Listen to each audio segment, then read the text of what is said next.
beginning it was white. Maybe it was the snow, maybe it was the dogs. There were sun, smiles, and laughter. Big open space.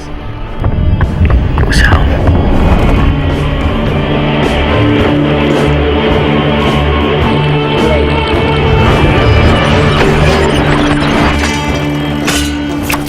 I have no idea what is wrong or right, what is truth, what is lie. What have I become?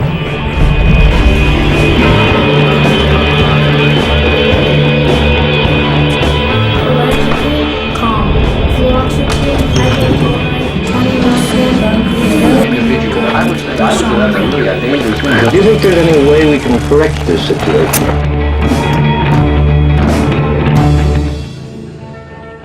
The films won't save me. My name is Theodore Ushev, who they did LIPSETT Diaries, and you're watching the Film Fix. You're watching The Film Fix, and I'm joined by animation film director Theodore Ushev. And Theodore, you were originally from Bulgaria, where you were a poster artist. Is that right? Yeah, I was a famous poster artist in Bulgaria, and I was taking a lot of awards from exhibitions around the world. And but when I came to Canada, I switched into filmmaking. Some of my friends tell me that my films are like poster films. They remind them of posters, as they have like a very clear message behind, which is very characteristic for the poster, and also they're very noisy in terms of messaging, which is also like when you do a poster, it has to be seen from everywhere, and he has to hit you. And this is what I'm trying to do with my films, is to hit the people who are watching it. Well, and I've seen here the LIPSETT Diaries, which is the film you have at the Toronto International Film Festival this year, and it definitely leaves an impression. The images is sort of, I don't know, I don't want to do it injustice, but it's like a kaleidoscope of images that I suppose, were some of them borrowed from the subject itself, his work, or was it your imagining of his work? Yes, they were his films. Some of them were imported from films by other filmmakers, which he appreciated. Were films that were important at the time of the time when all those events happened.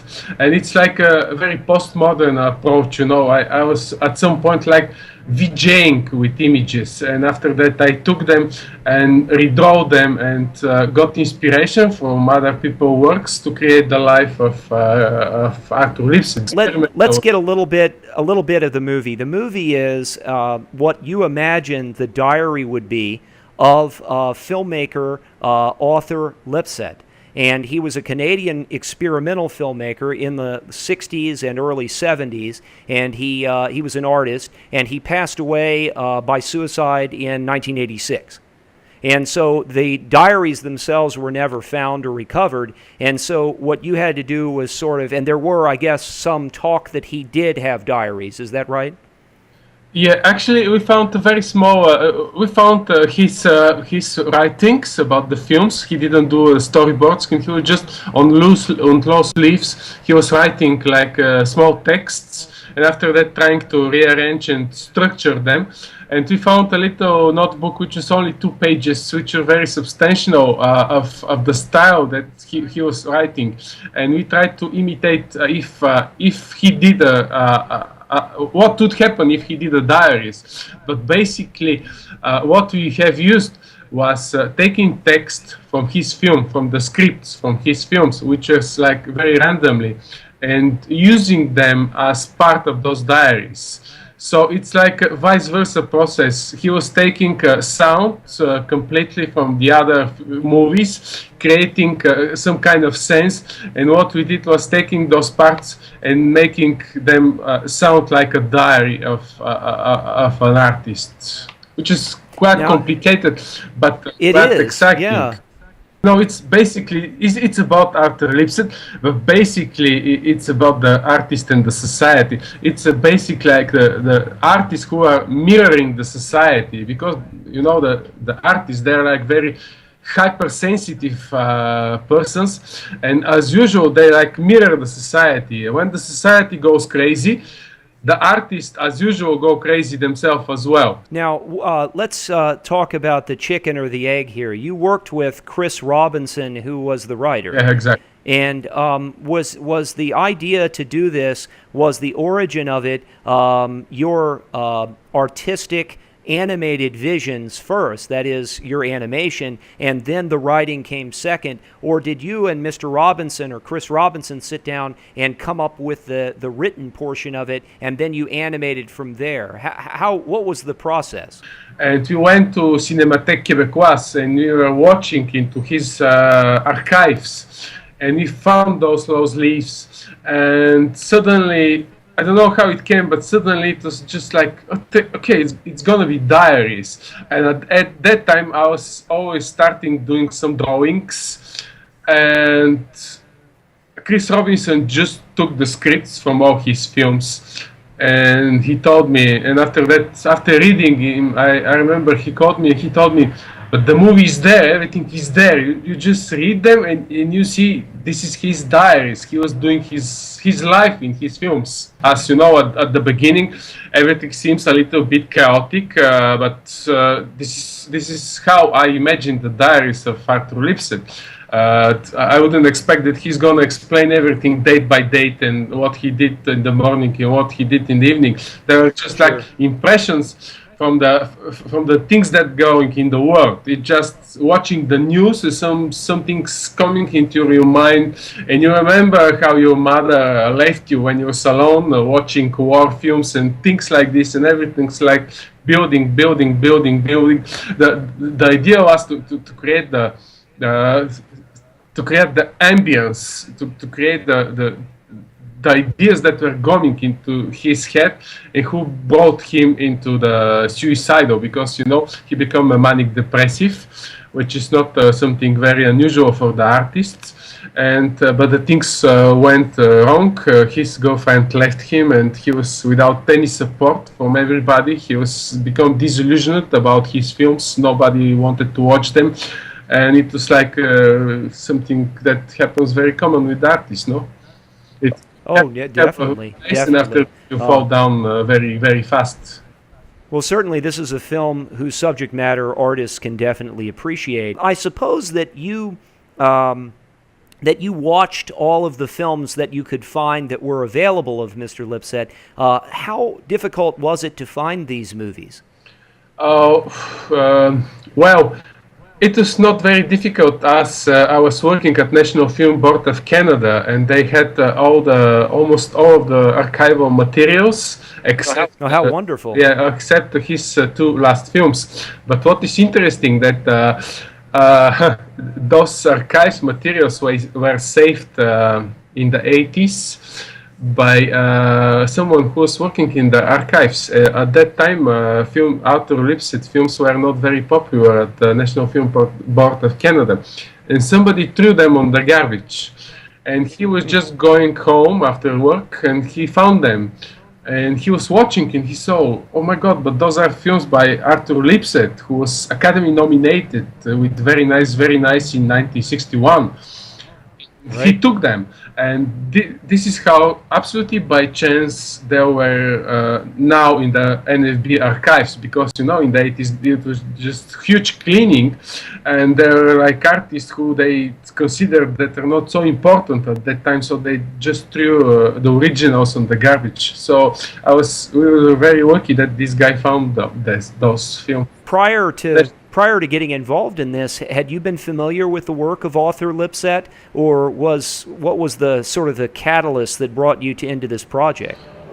Well, it was like an email from Chris Robinson, who sent me an email from a woman who was giving like an example. It was around the hype around Ryan Larkin.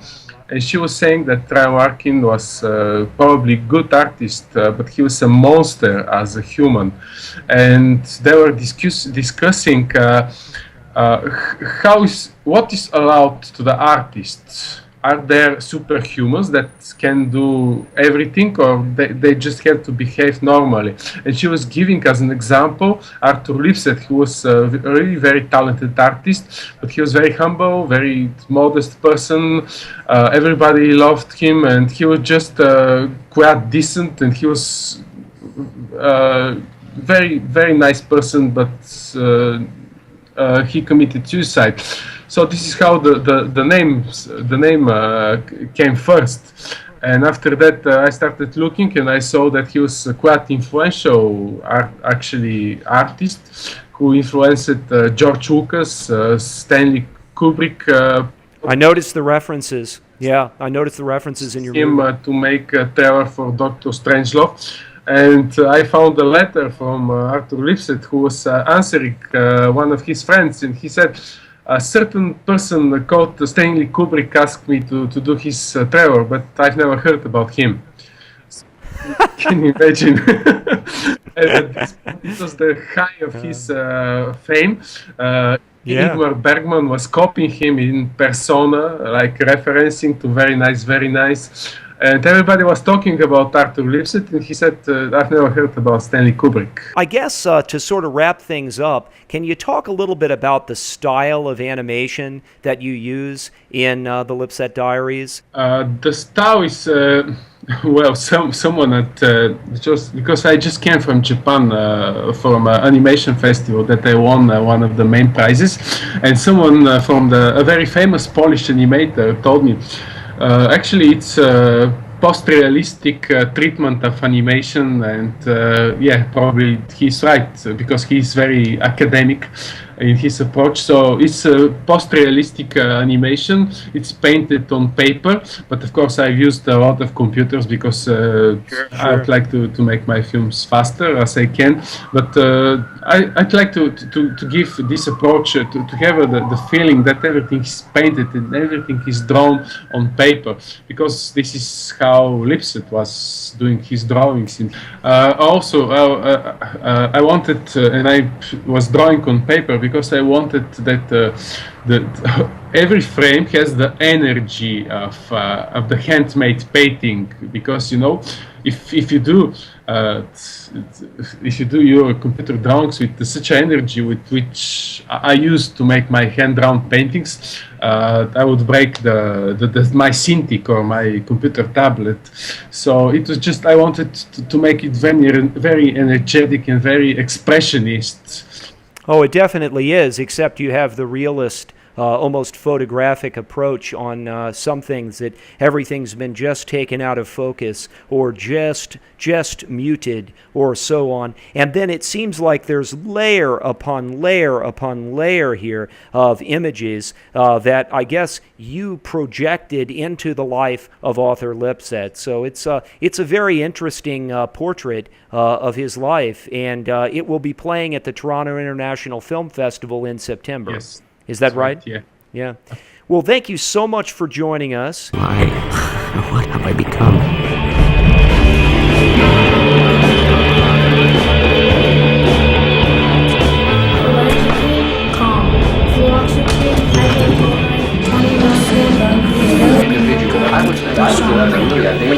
Do you think there's any way we can correct this situation?